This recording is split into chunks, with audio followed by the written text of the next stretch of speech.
Stranger things season 4 volume 2। वेक्ना जानबूझकर Nancy को उसकी ओरिजिन स्टोरी दिखा रहा था ताकि ये बाद में जाके सारी कहानी 11 को बता दे। हॉकिंस मैसेकर वाला इंसिडेंट दिखाने के बाद वेक्ना ने नैन्सी को अपने फ्यूचर के प्लान्स भी दिखाए कि कैसे वेक्ना धीरे धीरे सारे हॉकिंस को अपसाइड डाउन से कनेक्ट कर देगा। नैन्सी को ये डरावने विजन दिखाकर वेक्ना ने उसे छोड़ दिया। नैन्सी के आजाद होते ही सारे अपसाइड डाउन से बाहर आ गए। उधर रशिया में हॉपर गैंग जेल से बाहर निकलने का रास्ता ढूंढते ढूंढते एक लैब में पहुंच गए जहां रशियन साइंटिस्ट अपसाइड डाउन से आए क्रिएचर्स पर एक्सपेरिमेंट्स कर रहे थे। तभी हॉपर की नजर सामने रखे एक बड़े से कंटेनर पर गई जिसमें अपसाइड डाउन के जिंदा शैडो पार्टिकल्स या माइंड फ्लेयर का सैंपल कैद था। लेकिन फिलहाल ये सब सोचने का टाइम नहीं, इन्हें जल्द से जल्द इस प्रिजन से बाहर निकलना था। तभी डिमिट्री को लैब से बाहर जाने वाली सुरंग मिली। नीना टैंक से बाहर आते ही 11 के पावर्स भी वापस आ गए। 11 ने डिप्रीवेशन टैंक को हवा में उड़ाकर सबको अपने पावर्स का छोटा सा डेमो भी दिया। इसे लगता है कि ये अब हॉकिंस जाकर अपने दोस्तों की मदद करने के लिए तैयार है, लेकिन ब्रेनर के हिसाब से इन्हें वेक्ना एके नंबर 1 को अंडर एस्टिमेट नहीं करना चाहिए। पता नहीं बरसों से अपसाइड डाउन में रहने की वजह से वो कितना पावरफुल हो गया होगा। डॉक्टर ब्रेनर चाहते हैं कि 11 कुछ और दिन यहाँ रहकर अपनी ट्रेनिंग पूरी करे। फिर ओवेंस ने ब्रेनर को याद दिलाया कि ये कोई जेल नहीं है, 11 अपने डिसीजन खुद ले सकती है, उसे हॉकिंस वापस जाने से कोई नहीं रोक सकता। वेक्ना लगातार इनके डायमेंशन में घुसने की कोशिश कर रहा था। 2 डायमेंशन के बीच के बैरियर को तोड़ने उसे बस दीवार में और ज्यादा दरारें बनानी थी। धीरे धीरे दरारों से बना प्रेशर खुद ब खुद अपसाइड डाउन को इनके डायमेंशन से जोड़ देगा। ये प्रेशर बढ़ाने वेक्ना को बस 4 गेट्स खोलने थे। वेक्ना उसके हर विक्टिम की जान लेने के बाद एक गेट खोल रहा था, यानी इसने ऑलरेडी 3 गेट्स तो खोल ही दिए, बस एक ही गेट बचा था। चौथे गेट के खुलते ही वेक्ना की क्लॉक 4 बेल्स बजाकर दुनिया की तबाही शुरू कर देगी। डॉक्टर ब्रेनर के लाख समझाने के बावजूद भी 11 ने ओवेंस के साथ हॉकिंस जाने की तैयारी शुरू कर दी। उधर डस्टिन गैंग भी वेक्ना को मारने की प्लानिंग में लग गए। नैन्सी की बातों से यह साफ हो गया कि वेक्ना के पावर्स भी 11 के पावर्स की तरह थे, यानी शिकार करते वक्त वेक्ना की बॉडी भी वल्नरेबल स्टेट में रहती होगी। जैसे 11 माइंड ट्रेवल करते वक्त डिप्रीवेशन टैंक में सोती है, बिल्कुल वैसे ही। यानी शिकार के वक्त ये लोग वेक्ना की फिजिकल बॉडी तबाह कर सकते हैं। इन्हें ऑलरेडी पता था कि वेक्ना क्रील हाउस के टॉप फ्लोर पे लटक कर शिकार करता है, यानी इस जगह पर सही मौका मिलते ही ये लोग वेक्ना को बड़ी आसानी से मार सकते हैं। इन्हें बस वेक्ना के चौथे विक्टिम को ढूंढना था। मैक्स समझ गई कि चौथे विक्टिम को ढूंढने में ये लोग और ज्यादा टाइम वेस्ट नहीं कर सकते, और अगर विक्टिम मिल भी गया तो इनके हाफ बेक्ड प्लान्स के लिए किसी मासूम की जान लेना सही नहीं होगा। मैक्स ऑलरेडी वेक्ना के टारगेट लिस्ट में शामिल थी, तब से ही उसका वेक्ना के साथ कोई कनेक्शन बन गया था। तो इसी कनेक्शन का फायदा उठाकर मैक्स खुद चारा बनने के लिए तैयार हो गई। अगर कुछ प्रॉब्लम आ भी गया तो केट बुश है ना इसकी जान बचाने। रशियन प्रिजन से बाहर निकलकर सारे यूरी के अड्डे पर पहुंच गए। यूरी ने सबसे वादा किया कि वो इन्हें इस खटारा हेलीकॉप्टर के जरिए अमेरिका पहुंचा देगा, बट प्रॉब्लम यह था कि इस हेलीकॉप्टर ने अभी तक एक भी उड़ान नहीं भरी थी। वेल, अगर उड़ान भर भी ली तो रशिया से अमेरिका लैंड होने में इन्हें लोकल मदद की जरूरत पड़ेगी, वरना एयरफोर्स बीच में इनके हेलीकॉप्टर को उड़ा देगी। जॉयस को लगता है कि इन्हें ओवेंस को कांटेक्ट करके मदद मांगनी चाहिए, लेकिन यहाँ से इंटरनेशनल कॉल करने में KGB का खतरा था। रशियंस यूएस के सारे कॉल्स टैप करते थे, यानी हॉपर को कोड वर्ड्स में बात करनी होगी। डिमिट्री ने टेलीफोन सर्विस को फोन लगाकर ओवेंस का नंबर डायल करवाया। टेलीफोन सर्विस वाले ओवेंस से कांटेक्ट होते ही इन्हें कॉल बैक करेंगे, बट इसमें कितना टाइम लगेगा उसका कोई आइडिया नहीं। अपसाइड डाउन में जाकर वेक्ना से लड़ने डस्टिन गैंग को हथियारों की जरूरत पड़ेगी। फिर एडी की मदद से सारे एक वैन चुराकर हथियारों के डी-मार्ट चले गए, the war zone. War zone में हथियारों की ढेर सारी शॉपिंग करने के बाद कैश काउंटर पर नैन्सी की मुलाकात जेसन से हुई। एरिका ने देखा कि यहाँ तो जेसन की पूरी गैंग आई हुई है। फिर ये सारे किसी तरह बचते बचाते वैन में बैठकर भाग गए, लेकिन ये अजीब सी वैन को देखकर जेसन समझ गया कि कुछ तो गड़बड़ है। माइक का ग्रुप सूची से मिले कोऑर्डिनेटर्स को फॉलो करते हुए नेवाडा पहुंच गया। रास्ते में विल ने माइक को पेंटिंग दिखाई। ये पेंटिंग विल से 11 ने बनवाई थी। इस पेंटिंग से साफ जाहिर हो रहा था कि 11 माइक को अपना हीरो मानती है, एक ऐसा हीरो जिसने 11 का दिल जीत लिया। माइक को 11 का इंपॉर्टेंस समझाते समझाते विल जबरदस्त इमोशनल हो गया। ये देखकर जोनाथन समझ गया कि विल जरूर इनसे कुछ छुपा रहा था, नहीं तो इतनी सी बात पर फूट फूट कर कौन रोता है। कर्नल जैक की आर्मी भी कुछ ही देर में नीना फैसिलिटी पहुंच जाएगी। 11 माइंड प्रोजेक्शन के जरिए अपने दोस्तों पर नजर रखे हुए थी। 11 समझ गई कि ये लोग वेक्ना से लड़ने के मूड में थे, यानी इसे जल्द से जल्द हॉकिंस पहुंचना होगा। लेकिन ब्रेनर इतनी आसानी से इसे कहां जाने देगा। ब्रेनर ने ओवेंस को बंदी बनाकर 11 को ब्लैकमेल किया कि अगर वो नीना से बाहर चली गई तो ब्रेनर के आदमी ओवेंस को मार देंगे। नीना से बाहर आने के बाद से ही 11 के सारे मेमोरीज वापस आ गए थे। उसे याद है कि ब्रेनर ने उसकी मां को शॉक देकर अपाहिज बना दिया। डॉक्टर ब्रेनर को उसके पेशेंट्स या टेस्ट सब्जेक्ट से कोई हमदर्दी नहीं थी, वरना वह हेनरी जैसे सर फिरे को बच्चों के साथ कैसे रखते हैं। यहीं पर 11 की समझ आ गया कि शुरू से ही डॉक्टर ब्रेनर उसके पावर्स को यूज कर रहे थे ताकि 11 अपसाइड डाउन में फंसे हेनरी को ढूंढ सके। हेनरी को ढूंढने के एक्सपेरिमेंट के दौरान ही अपसाइड डाउन के गेट्स ओपन हुए थे। उसके बाद जितनी भी जाने गई उन सब का जिम्मेदार डॉक्टर ब्रेनर है, क्योंकि डॉक्टर साहिब अपने पहले पेशेंट को भुला नहीं पाए। 11 को अब तक लग रहा था कि उसके पावर्स ने इसे मॉन्स्टर बना दिया, बट आज 11 की समझ आ गया कि असली मॉन्स्टर तो डॉक्टर ब्रेनर है। ये सुनते ही ब्रेनर की आंखों में पानी आ गया। डॉक्टर ब्रेनर को खरी खोटी सुनाने के बाद 11 दरवाजा तोड़कर बाहर जाने लगी, बट तभी डॉक्टर ब्रेनर ने बेहोशी का इंजेक्शन लगाकर 11 को बेहोश कर दिया। अपसाइड डाउन जाने से पहले डस्टिन गैंग लड़ाई की प्रैक्टिस में लगे थे। यहीं पर एडी ने बड़े इमोशनल अंदाज में डस्टिन को कभी न बदलने को कहा, इंडिकेटिंग कि इस सीजन में ये भाई तो गयो। जोनाथन को लगा कि ये लोग रेगिस्तान में कहीं भटक गए, लेकिन माइक को सूजी की इंफॉर्मेशन पर पूरा भरोसा था। फिर आर्गाइल की नजर रेगिस्तान में अंदर जा रहे टायर्स के निशान पर पड़ी। देख के लग रहा था कि टायर के निशान जरूर बड़े बड़े मिलिट्री ट्रक्स के होंगे, यानी कर्नल साहब की टोली इनसे पहले लोकेशन पर पहुंचेगी। होश आते 11 ने देखा कि ब्रेनर ने उसके गले में शॉक कॉलर लगा दिया। ब्रेनर ने 11 को फिर से समझाने की कोशिश की कि उसकी ट्रेनिंग अभी तक पूरी नहीं हुई, तभी कर्नल जैक की आर्मी ने इन पर हमला कर दिया। डॉक्टर ब्रेनर 11 को गोद में उठाकर सीक्रेट रास्ते से बाहर ले गए, बट हेलीकॉप्टर में बैठे स्नाइपर ने ब्रेनर को शूट कर दिया। एक दो गोली खाने के बाद ब्रेनर जमीन पर गिर गए। डॉक्टर ब्रेनर बाकियों के लिए चाहे कितना भी बुरा हो, लेकिन 11 के लिए वो आखिरी सांस तक लड़ता रहा। लैब की तलाश लेते वक्त कर्नल जैक ने ओवेंस को ढूंढ लिया, जो खुद हथकड़ी से बंधा पड़ा था। स्नाइपर ने जैक को कांटेक्ट करके बताया कि लड़की इनके निशाने पर है। कर्नल से ऑर्डर मिलते ही वो 11 को शूट कर देगा। ओवेंस के बहुत समझाने के बावजूद भी कर्नल ने स्नाइपर को हरी झंडी दिखाई, पर इससे पहले कि स्नाइपर गोली चलाए वहां पर माइक का ग्रुप आ गया और इसी डिस्ट्रैक्शन का फायदा उठाकर 11 ने अपने पावर से हेलीकॉप्टर क्रैश कर दिया। मरने से पहले डॉक्टर ब्रेनर ने शॉक कॉलर डीएक्टिवेट कर दिया और 11 को बताया कि उसने जो कुछ भी किया सब 11 के भलाई के लिए किया है। बट 11 डॉक्टर ब्रेनर को बिना माफ किए ही माइक के साथ वहां से चली गई। हेलीकॉप्टर की मरम्मत करते वक्त यूरी ने चुपके से एक प्लग निकालकर अपने जेब में डाल दिया। यूरी हेलीकॉप्टर की बैंड बजाकर सबको यहीं रशिया में अटकाना चाहता था। अंदर हॉपर और जॉयस ठंड से बचने कपड़े चेंज करने लगे। तभी जॉयस ने देखा कि रशियंस ने मार मार कर हॉपर की बैग को स्क्रैप बुक बना दिया था। हॉपर ने इसे दिलासा दिया कि वो बिल्कुल ठीक है। रशियन के टॉर्चर का एक पॉजिटिव पॉइंट भी था कि हॉपर अब पहले से फिट, चुस्त दुरुस्त और तंदुरुस्त बन गया। इसका फैमिली पैक भी अब 6 पैक्स में बदल गया। जॉयस के साथ थोड़ा फ्लर्टिंग करने के बाद हॉपर ने उसे किस कर लिया and then they almost did it. गलत टाइम पर फोन की घंटी बज गई, बट ओवेंस से बात करना फिलहाल ज्यादा इंपॉर्टेंट था। ओवेंस के पार्टनर ने हॉपर को प्रोजेक्ट नीना वाले इंसिडेंट का फास्ट फॉरवर्ड रिकैप दिया और बताया कि 11 उसके दोस्तों के साथ किसी ईविल शक्ति से लड़ने हॉकिंस चली गई। हॉपर समझ गया कि ये लोग समय रहते अमेरिका पहुंचकर बच्चों की मदद नहीं कर सकते। तभी जॉयस को क्लिक हुआ कि अपसाइड डाउन में सब कुछ हाइव माइंड के साथ कनेक्टेड है, यानी एक को मारोगे तो सबको फील होगा। इन्होंने ऑलरेडी रशियन प्रिजन में कैद शैडो पार्टिकल्स को देख लिया था। उन शैडो पार्टिकल्स को नुकसान पहुंचाकर ये लोग रशिया से ही बच्चों की लड़ाई में मदद कर सकते थे। बस फिर क्या था, हॉपर, जॉयस और मरी फिर से उस रशियन प्रिजन की ओर चले गए। तब तक डिमिट्री यूरी से हेलीकॉप्टर ठीक करवाकर इनके लिए सवारी का इंतजाम करेगा। सरप्राइजिंगली ये तीनों बिना किसी परेशानी के रशियन प्रिजन के अंदर घुस गए। मेन गेट पर तो किसी गार्ड का भी पता नहीं था। अंदर जाते ही इन्हें पता चला कि शैडो पार्टिकल्स कंटेनर से आजाद होकर डेमोगॉर्गन्स की बॉडी में घुस गए। फिर उन डेमोगॉर्गन्स ने जिंदा होते ही प्रिजन के सारे गार्ड्स और कैदियों को मार दिया। शैडो पार्टिकल्स नहीं रहे तो क्या हुआ, डेमोगॉर्गन्स तो है ना। यहाँ आते वक्त यूरी के अड्डे से फ्लेम थ्रोअर उठाकर लाए थे। प्लान बड़ा ही सिंपल है।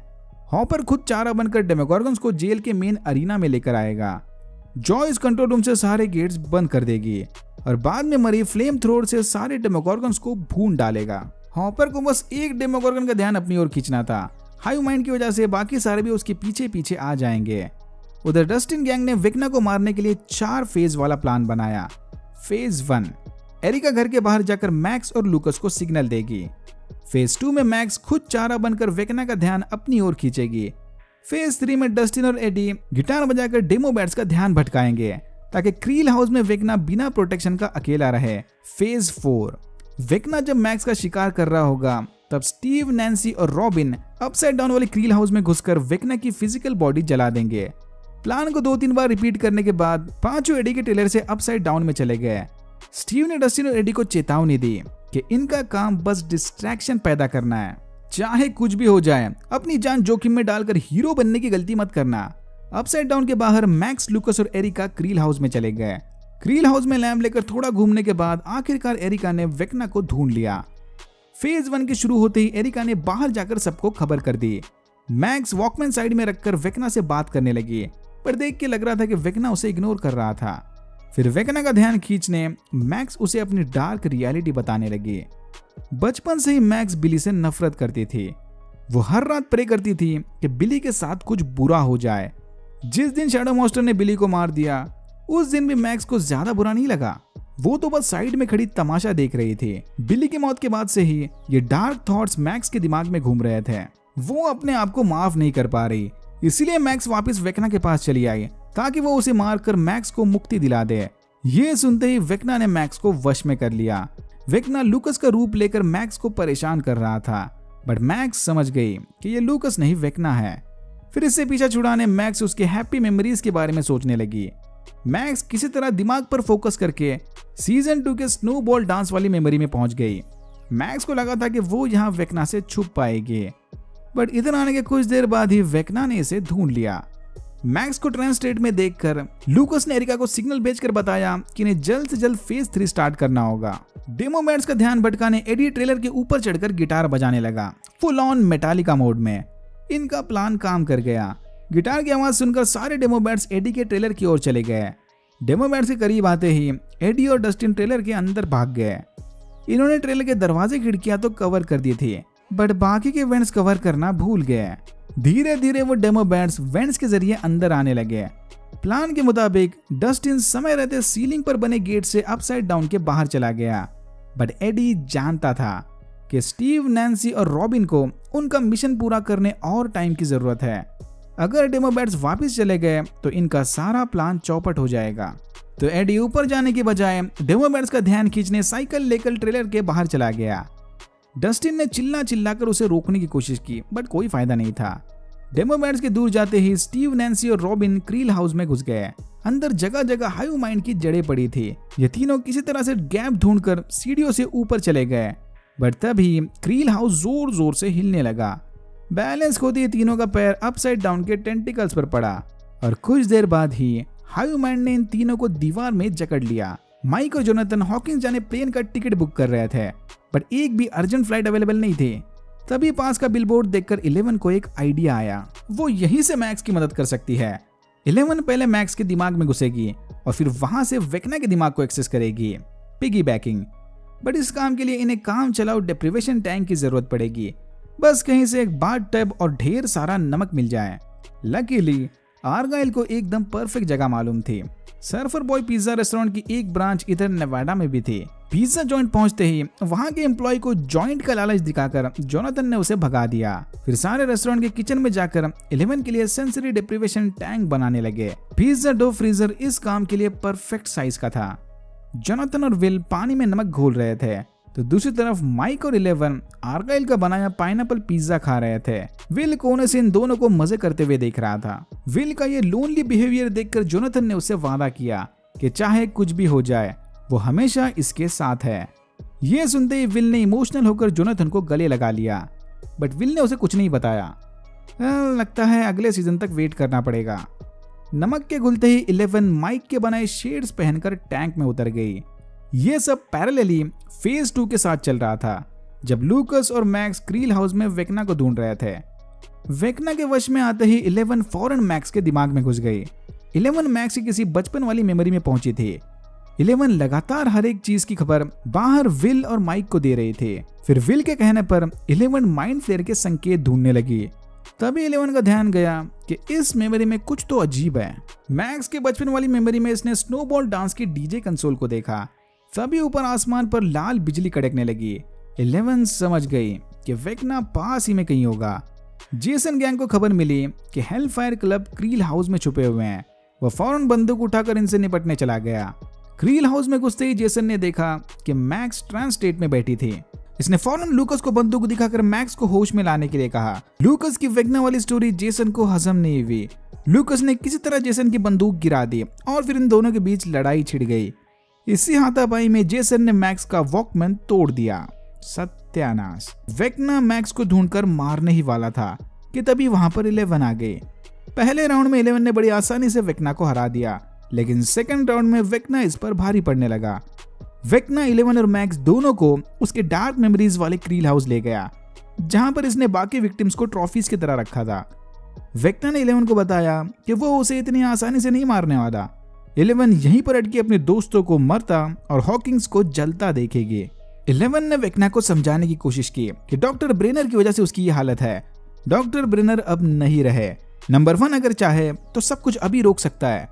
फिर वेक्ना ने 11 को बताया कि उसके मॉन्स्टर बनने की वजह डॉक्टर ब्रेनर नहीं बल्कि 11 है। 11 के द्वारा अपसाइड डाउन में फेंके जाने के बाद नंबर 1 की समझ आया कि वो किसी अलग डायमेंशन में आया है, ऐसी डायमेंशन जिसकी अभी तक ह्यूमंस ने बैंड नहीं बजाई। अपसाइड डाउन में भटकते वक्त नंबर 1 को ये शैडो पार्टिकल्स दिखे। बचपन से ही हेनरी को ह्यूमन बॉडी से निकलकर कुछ बड़ा करना था। शैडो पार्टिकल्स का असली पोटेंशियल समझ आते ही हेनरी ने अपनी कॉन्शियसनेस उसमें ट्रांसफर कर दी और इस तरह shadow monster AKA mind flayer का जन्म हुआ। यानी वेक्ना माइंड फ्लेयर का 5 स्टार जनरल नहीं, बल्कि वेक्ना ने ही माइंड फ्लेयर को बनाया है। या कह सकते हो कि माइंड फ्लेयर वेक्ना का ही पार्ट है, क्योंकि अपसाइड डाउन की सारी दुनिया अब हाई माइंड की तरह काम करती है। लगता है कि हाई माइंड वाला स्ट्रक्चर भी वेक्ना के आने के बाद ही बना होगा, यानी it was वेक्ना all along. Season 1 से यही विलन है भाई, पूरे सीरीज का इकलौता एक विलन। हेनरी को बचपन से ही ब्लैक विडो जैसा प्रेडेटर बनना था, तो इसीलिए माइंड फ्लेयर भी दिखने में बड़ी सी मकड़ी जैसा दिखता है। ये सब हेनरी ने बचपन से ही प्लान किया था। इधर आने के बाद से हेनरी वेट कर रहा था कि कोई तो अपसाइड डाउन और बाहर की रियलिटी के बीच का गेट खोल दे। फिर एक बार 11 ने ही वो गेट खोल दिया, भले ही एक्सीडेंटली खोला हो, बट इसी ने खोला था। 11 के गेट्स बंद करने पर वेक्ना ने नए गेट्स खोलने का अपना रास्ता ढूंढ लिया।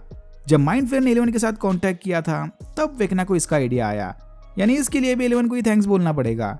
11 ने उसे समझाने की कोशिश की कि वो ऐसा ना करे, बट ना, वेक्ना तो पूरी दुनिया बदल कर रहेगा। 11 के साथी ऑलरेडी इसे रोकने में नाकाम रहे और वो भी यहीं पड़ी पड़ी वेक्ना की नई खूबसूरत दुनिया को बनते देखेगी। इस वक्त ऑलमोस्ट सबकी बैंड बज पड़ी थी। एडी को डेमो बैट्स ने घेर लिया। नैन्सी, स्टीव और रॉबिन का दम घुट रहा था। लूकस जेसन के हाथों पिट रहा था और डेमोगॉड को अपने पीछे लाते वक्त हॉपर गिर गया। ये ऑलमोस्ट डेमोगॉर्गन का शिकारी बनने वाला था। 11 को तड़पता देख सारे समझ गए कि वो परेशानी में है। विल ने माइक को बताया कि उसे 11 को मोटिवेशन देना चाहिए। 11 को अभी प्यार की जरूरत है और माइक के पास दिल है। माइक ने फौरन 11 को बताया कि उसे बचपन में 11 को देखते ही लव एट फर्स्ट साइट हो गया था। उसे पहले से ही डर था कि 11 को माइक जैसे नॉर्मी की कोई जरूरत नहीं, शायद 11 एक दिन इसे छोड़ देगी। इसीलिए माइक ने कभी 11 को आई लव यू नहीं बोला, लेकिन अब वो समझ गया कि 11 भी उससे सच्चा प्यार करती है, तो इन दोनों को डरने की कोई जरूरत नहीं। चाहे कुछ भी हो जाए, माइक हमेशा उसके साथ होगा। ये सुनते ही 11 और ज्यादा पावरफुल बन गई और इसने अपसाइड डाउन के हाई माइंड को कंट्रोल करके खुद को आजाद कर दिया। Power of love. बट 11 को आजाद होने में थोड़ी देर हो गई। वेक्ना मैक्स की हड्डियां तोड़कर उसे मारने ही वाला था, पर तभी 11 ने उसे रोक लिया। अपसाइड डाउन के बाहर लूकस ने जेसन को पंच मारकर बेहोश कर दिया और मैक्स की टूटी फूटी बॉडी देखकर रोने लगा। मैक्स को ना ही कुछ दिखाई दे रहा था और ना ही कुछ फील हो रहा था। मैक्स को जल्द से जल्द मेडिकल अटेंशन की जरूरत थी। उधर रशिया में जॉयस ने शॉक स्टिक के जरिए हॉपर को बचा लिया। डेमोगॉर्गन्स के अरीना में आते ही मरी ने सबको जलाकर राख कर दिया। हाई माइंड की वजह से यह दर्द वेक्ना के साथ साथ अपसाइड डाउन के सारे क्रिएचर्स में फैल गया। स्टीव, नैन्सी और रॉबिन हाई माइंड की कैद से आजाद होते ही वेक्ना को जलाने चले गए। एडी को परेशानी में देखकर डस्टिन भी वापस अपसाइड डाउन में कूद गया, बट जल्दबाजी में इसका पैर टूट गया। 11 ने फुल पावर्स यूज करके वेक्ना को जकड़े रखा। इसी मौके का फायदा उठाकर स्टीव ने वेक्ना की बॉडी को आग लगा दी। वेक्ना की कॉन्शियसनेस फौरन उसकी बॉडी में वापस चली गई। 2 आग के बोतल खटकने के बाद भी वेक्ना रुकने को तैयार नहीं था। फिर नैन्सी शॉटगन निकालकर उसे धड़ाधड़ शूट करने लगी और खिड़की से नीचे गिरा दिया। नीचे गिरते ही वेक्ना की बॉडी गायब हो गई। लगता है उसने पूरी तरह से फिजिकल फॉर्म खो दिया और 100% अपसाइड डाउन का हिस्सा बन गया। हाई माइंड की वजह से डेमो बैट्स भी तड़प कर नीचे गिरने लगे। डस्टिन लंगड़ते हुए एडी के पास पहुंचा, बट तब तक काफी देर हो चुकी थी। डेमो बैट्स ने काट काट कर एडी का बुरा हाल कर दिया था। फिर डस्टिन को फाइनल गुड बाय बोलकर एडी द रॉक स्टार चल बसे। हॉकिंग्स को बचाने की खातिर एडी ने एक हीरो की तरह अपनी जान दे दी। वही हॉकिंग्स जो खुद इसकी जान के पीछे पड़ा था। उधर क्रील हाउस में मैक्स ने भी लूकस की बाहों में दम तोड़ दिया। मैक्स वेक्ना की चौथी विक्टिम थी। 4 बेल्स के बजते ही हॉकिंग्स की जमीन फटने लगी और सारे टाउन को चीरता हुआ एक बड़ा सा अपसाइड डाउन जाने वाला गेट ओपन हुआ। गेट के रास्ते में आने की वजह से जेसन की बॉडी भी 2 टुकड़ों में बढ़ गई। लेकिन 11 इतनी आसानी से मैक्स को मरने नहीं देने वाली। उसने मैक्स की बॉडी पर हाथ रखकर उसे किसी तरह फिर से जिंदा कर दिया। डिमिट्री ने यूरी को मोटिवेट करके उससे हेलीकॉप्टर ठीक करवाया और समय रहते हॉपर, जॉयस और मरी को रशियन प्रिजन से बाहर निकाला। इस हादसे के 2 दिन बाद 11 माइक के ग्रुप के साथ हॉकिंग्स चली आई। न्यूज पर इस हादसे को भूकंप बताया जा रहा था, बट सारे लोकल समझ गए थे कि ये कोई आम भूकंप नहीं था, इसके पीछे कोई शैतानी शक्ति थी। इस हादसे में 22 लोगों की जानें गई और कुछ लोगों का अभी तक कोई पता नहीं था। बहुत सारे लोग तो सामान बांधकर हॉकिंग्स से बाहर जा रहे थे कि बस हो गया, अब और नहीं रहना इस कर्स टाउन में। हॉकिंग्स की पूरी बैंड बजी पड़ी थी। भूकंप में जो बेघर हो गए वो छत के लिए हाई स्कूल में घुस गए। हॉस्पिटल में भर भर के पेशेंट्स एडमिट हो रहे थे। टीवी रिपोर्टर्स ने ऑफिशियली एडी को सीरियल किलर घोषित कर दिया। मैक्स जिंदा तो है, बट कोई नहीं जानता कि वो कोमा से कब बाहर आएगी। डॉक्टर भी ये देखकर हैरान थे कि पूरे 1 मिनट तक मरने के बाद मैक्स आखिर फिर से जिंदा कैसे हो गई। माइक और विल समझ गए कि शायद ये काम 11 का होगा। 11 ने मैक्स के मेमोरीज एक्सेस करने की कोशिश की, बट अंदर सब सन्नाटा था। मैक्स जिंदा तो है, बट अंदर उसकी कॉन्शियसनेस का कोई पता नहीं। फिर सारे 11 को लेकर हॉपर के कैबिन चले गए। कैबिन की साफ सफाई करते वक्त 11 को फिर से एक बार मैक्स की याद आई। बाहर खिड़की की मरम्मत करते वक्त जोनाथन और नैन्सी फिर से एक दूसरे के करीब आने लगे। लगता है जल्दी रॉबिन को भी गर्लफ्रेंड मिल जाएगी। बेचारा स्टीव अब भी अकेला है। हाई स्कूल में मदद करते वक्त डस्टिन की मुलाकात एडी के अंकल से हुई, जो अब भी उसे ढूंढ रहे थे। फिर डस्टिन ने एडी का नेकलेस थमाकर इन्हें बैड न्यूज दी कि भूकंप में एडी मारा गया। लेकिन एडी आखिरी सांस तक एक सच्चे हीरो की तरह लड़ता रहा। आंखें जल रही है भाई, लगता है कोई प्यास काट रहा है। कुछ देर बाद ही हॉपर और जॉयस भी कैबिन पहुंच गए। 11 हॉपर को जिंदा देखकर काफी खुश थे। सब लोग एक दूसरे को हंसी खुशी गले लगाने लगे। Happy ending. Well, not exactly. Hawkings आते ही विल को फील होने लगा था कि वेक्ना जिंदा है और पूरी दुनिया की बैंड बजाने तक नहीं रुकने वाला। वेक्ना को रोकने का बस एक ही तरीका है, इन्हें उसे किसी भी हालत में मारना होगा। विल फिर से अपसाइड डाउन के साथ कनेक्ट हो गया।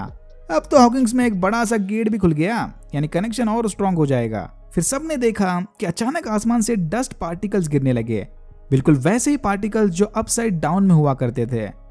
बाहर जाते ही सारे समझ गए कि धीरे धीरे अब हॉकिंग्स भी अपसाइड डाउन का पार्ट बनते जा रहा है। और यहाँ होता है सीजन 4 खत्म। अगर आपको वीडियो अच्छा लगा तो please like share and subscribe for more videos like this. मैंने ऐसे और भी वीडियोस बनाए जिनके लिंक्स आपको डिस्क्रिप्शन बॉक्स में मिल जाएंगे। Thank you very much for watching and I am hoping to see you in my next one.